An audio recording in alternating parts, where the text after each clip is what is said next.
Alright, now it's 7 a.m. We are in Folsom, Louisiana. 60-something miles north of New Orleans. I'm at the Folsom Training Center, a thoroughbred training center. That's our track right there. And it is snowing. Snowing. No one can get out, no one can get in. So I am going to go feed horses for people at the training center.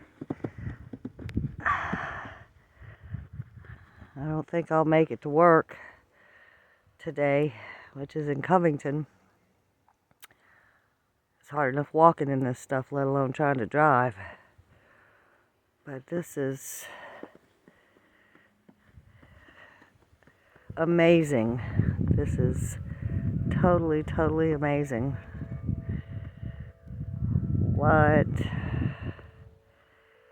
Anyway.